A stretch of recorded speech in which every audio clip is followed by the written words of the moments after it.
ओम नमः शिवाय। आज मैं आपको अपनी कुछ पिछली वीडियो के बारे में बताने आई हूँ। आज सप्तमी तिथि है और कन्या राशि है। मैंने पिछली वीडियो में आप लोगों को बताया था कि कहीं भूकंप आएंगे, कहीं अग्नि होगी और कहीं बहुत बारिश होगी और कहीं सूखा पड़ेगा।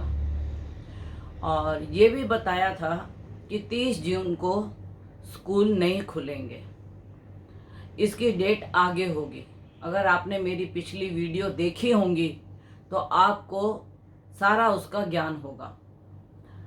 तो अब देखिए, भूकंप तो कल भी रोहतक में आया, इससे पहले भी दिल्ली और नोएडा के बीच में आया, एनसीआर में, और कई भूकंप के झटके आए हैं। लेकिन इनकी जो तीव्रता है वह छोटी है, मतलब बड़े भूकंप नहीं आए। और मैं परमात्मा से, मैं भोले से यही प्रार्थना करती हूँ कि बड़े भूकंप ना आए, लेकिन होनी तो होकर रहेगी। भूकंप जो है वो अगर आना है तो उसको आप और हम कोई भी नहीं रोक सकते, क्योंकि ये भूकंप जो है ये ग्रहों के खेल से, जब हमारे ग्रहों में, सृष्टि में जो हमारे नवग्रह हैं, नक्षत्र हैं, उसके हिसाब से हम आप लोगों को प्रेडिक्शन करते हैं। जैसे स्कूल अभी नहीं खुलेंगे, भूकंप आएगी, बेमौसम बारिश होगी, कहीं पे बारिश बहुत अधिक होगी, कहीं पे बारिश बहुत कम होगी और कहीं पे अग्नि की घटनाएं होंगी। तो जब यह घटनाएं होती हैं तो दर्शक जो मेरे वीडियो को लाइक करते हैं वो सभी लोग फ़ोन करके बताते हैं कि गुरुमा ऐसे हो गया, ऐसे हो गया, आज भूकंप आ गया और यहाँ पे अग्नि हो गई, यहाँ पे उपद्रव हो गए। अब आप देखो, बिहार में बिजली गिरी, 42 लोग मरे, 12 यूपी में मरे। तो ये आपदाएं तो अभी होंगी, क्योंकि सृष्टि काफ़ी प्रकोप में है। यह ग्रहों का अवलोकन बताता है। और कई लोग चीन और भारत के युद्ध के लिए बात करते हैं।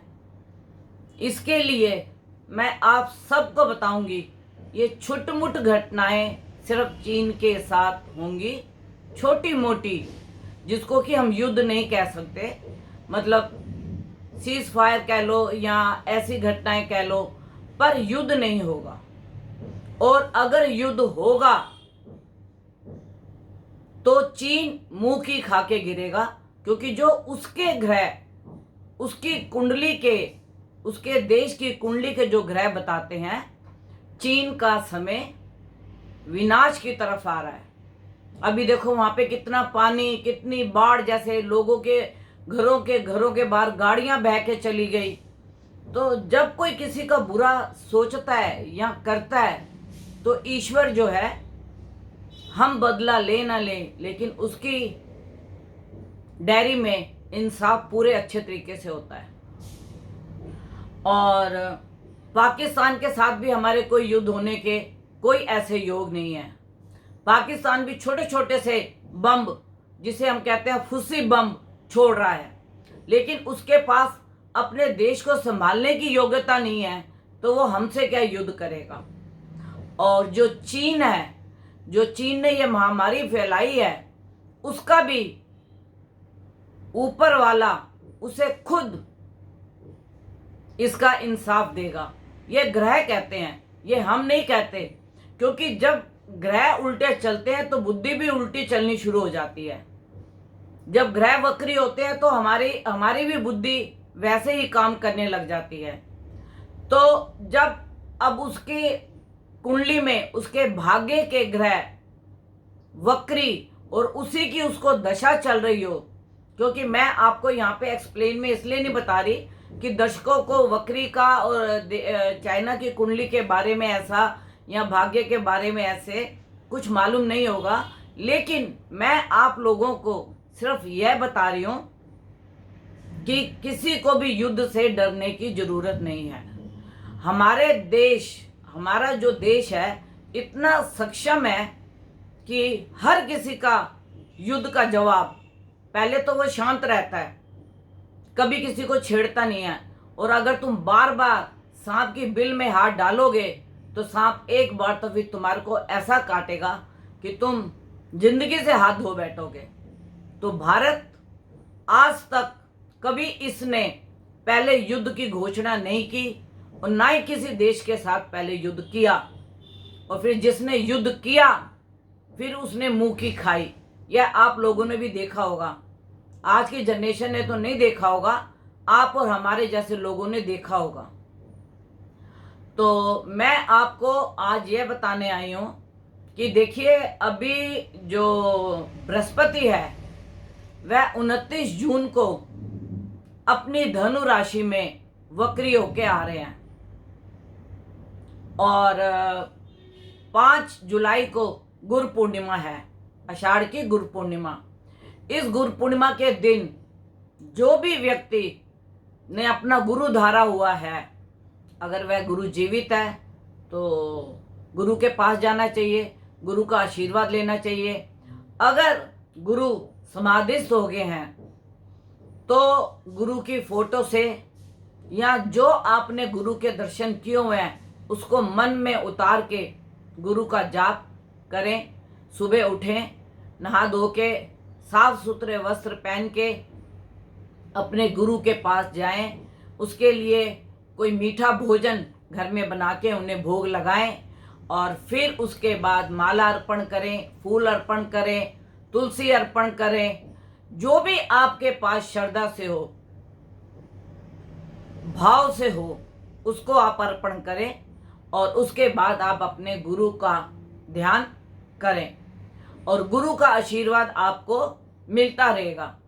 और यह गुरु पूर्णिमा साल में एक बार आती है और जिसने गुरु धारण नहीं किया या जिसे अभी तक कोई ऐसा गुरु नहीं मिला कि जिसे वह अपना गुरु कह सकें, तो जो भी इष्ट देवता, शिव जी, बजरंग बली, माँ दुर्गा, जिसको भी आप मानते हैं, आप उसका जाप कीजिए, आप उसे अपना गुरु समझ लीजिए।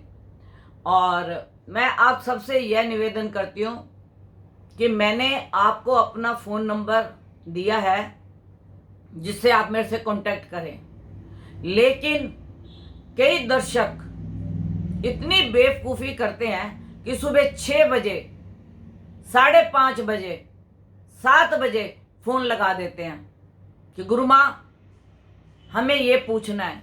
आप ये सोचिए, हमें भी तो कुछ पूजा अर्चना, कुछ ध्यान, कुछ करना है प्रभु के साथ जुड़ के। फ़ोन नंबर देने का यह मतलब नहीं होता कि आप जब चाहें उस वक्त आप फ़ोन कर दें, रात को 10 बजे भी, 10 बजे, 11 बजे भी।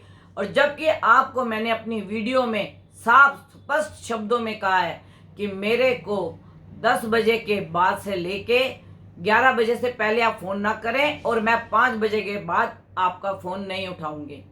लेकिन अगर कोई भी दर्शक इसके बाद फ़ोन करेगा तो मैं उसका नंबर ब्लॉक कर दूंगी, हमेशा के लिए, हमेशा के लिए मैं उसका नंबर ब्लॉक कर दूंगी। क्योंकि जो बात आपको एक बार समझाई जाती है आपको समझना चाहिए, क्योंकि हमें भी अपने कुछ कार्य करने होते हैं, कुछ पूजा अर्चना करनी होती है, किसी को मिलना होता है, कोई हमें पत्री दिखाने आया है, कोई हमारे पास बैठा हुआ है और आप जब चाहे उठा के फ़ोन कर देते हैं। आप ये नहीं देखते 6 बजे हैं, सुबह के 7 बजे हैं। आपको पता है ब्रह्म मुहूर्त सुबह 4 बजे शुरू होता है, उसमें हमें अपनी पूजा अर्चना में बैठना होता है। तो हमें 7 भी बज सकते हैं, 8 भी बज सकते हैं। तो इसका मतलब ये नहीं कि आप दूसरे की पूजा अर्चना को नुकसान पहुंचाएं।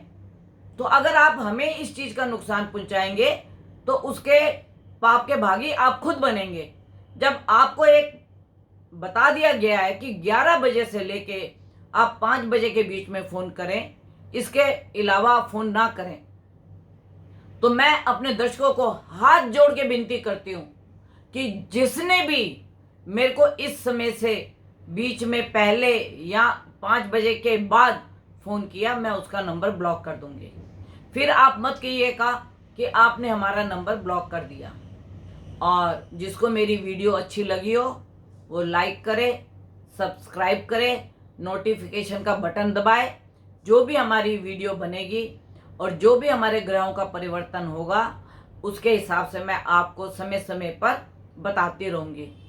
अगली वीडियो में मैं आपके ऊपर ग्रहों के बारे में चर्चा नहीं करूँगी, क्योंकि ग्रहों के बारे में चर्चा मैं 2-3 वीडियो के बाद करूँगी। उससे पहले मैं आपको ध्यान विधि और ध्यान में कैसे बैठना है और कैसे आपकी थर्ड आइज के ऊपर आपका ध्यान लगे और आपको कुछ अनुभव हो अपने गुरु के, अपने इष्ट के, इस तरीके से मैं आपको ध्यान की वीडियो 2-3 वीडियो में आपको डालूंगी, जिसमें मैं पूरे मेरे वो जो वीडियो होंगी तीनों वो सिर्फ ध्यान के ऊपर ही होंगी।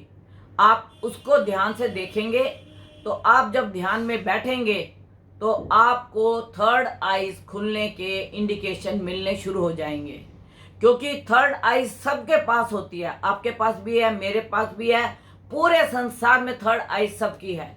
और अगर थर्ड आइज आप अपनी खोल लेते हो तो आपको ना डिप्रेशन होगी, ना टेंशन होगी, ना किसी प्रकार की आपको परेशानी होगी, ना मन आपका उदास होगा, ना आप किसी के लिए चिंतित होंगे। तो सबसे पहले थर्ड आइज के लिए मैं आपको 3 वीडियोस डालूंगी, उसका आप इंतज़ार कीजिए। और जब मैं आपको डालूंगी तो आप उसको देखिए। और मैं आपसे निवेदन करती हूँ कि जो मैंने आपको 11 बजे से 5 बजे का टाइम बोला है उसके बीच में आप कृपा करके फ़ोन ना करिए। मैं आपसे रिक्वेस्ट कर रही हूँ और आपसे विनती कर रही हूँ। और जो भी मेरी इस वीडियो को लाइक करता है, सब्सक्राइब करता है, नोटिफिकेशन का बटन दबाता है, मैं सबसे पहले वीडियो उसके पास जाएगी।